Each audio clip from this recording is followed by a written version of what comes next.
இயேசு சொன்னார், இதோ வாசற்படியில் நின்று தட்டுகிறேன். ஒருவன் என் சத்தத்தை கேட்டு கதவை திறந்தால் அவனிடத்தில் நான் பிரவேசிப்பேன் என்றார்.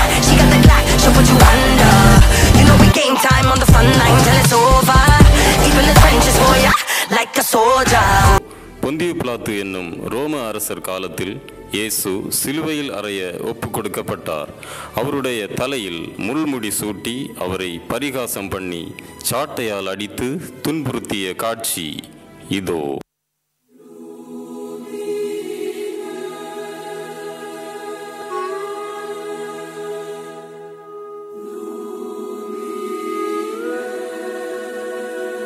ஆணிகளால் அடிக்கப்பட்ட கோர காட்சியை பாருங்கள்.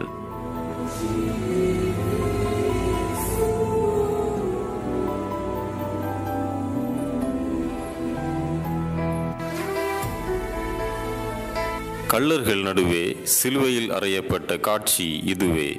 அப்பொழுது ஒரு கள்ளர், நாமோ நியாயப்படி தண்டிக்கப்படுகிறோம், இவரோ தகாதது ஒன்றும் செய்யவில்லை. ஆண்டவரே, நீர் உம்முடைய ராஜ்யத்திற்கு வரும்போது அடியேனை நினைத்தருளும் என்றான். இயேசு அவனை நோக்கி, இன்றைக்கு நீ என்னோடு கூட பரதீசில் இருப்பாய் என்றார். அப்பொழுது ஏறக்குறைய 6ஆம் மணி நேரமாயிருந்தது. 9ஆம் மணி நேரம் வரைக்கும் பூமி எங்கும் அந்தகாரம் உண்டாயிற்று. சூரியன் இருளடைந்தது. இயேசு, பிதாவே, உம்முடைய கைகளில் என் ஆவியை ஒப்படைக்கிறேன் என்று மகா சத்தமாய் கூப்பிட்டு ஜீவனை விட்டார். அப்பொழுது போர் சேவகர்களில் ஒருவன் ஈட்டியினால் அவர் விலாவை குத்திய காட்சி இதுவே.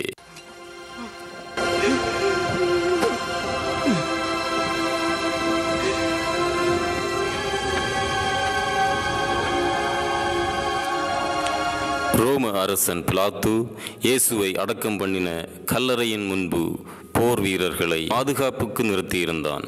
அப்பொழுது பூமி மிகவும் அதிரும்படியாக கர்த்தருடைய தூதன் வானத்திலிருந்து இறங்கி வந்து வாசலில் இருந்த கல்லை புரட்டி தள்ளி அதன் மேல் உட்கார்ந்தான். அவனுடைய ரூபம் மின்னலை போல் இருந்தது. அவனுடைய வஸ்திரம் உறைந்த மலையைப் போல் வெண்மையாக இருந்தது.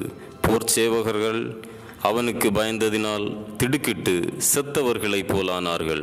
ஆம், இயேசு மரணத்தை வென்று உயிர்த்தெழுந்த காட்சி இதுவே. அப்பொழுது தூதர்கள், அவர் இங்கே இல்லை, தாம் சொன்னபடி உயிர்த்தெழுந்தார் என்று கூறிய காட்சி இதுவே.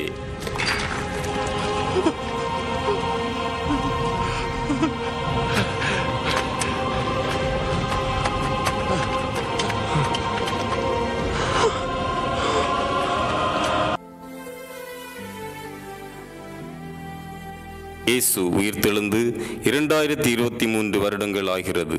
இதுவரை உலக வரலாற்றில் பல ஆன்மீகவாதிகளை, பல தத்துவ ஞானிகளை இவ்வுலகம் கண்டுள்ளது.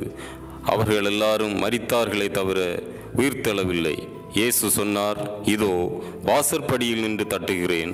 ஒருவன் என் சத்தத்தை கேட்டு கதவை திறந்தால் அவனிடத்தில் நான் பிரவேசிப்பேன் என்றார்.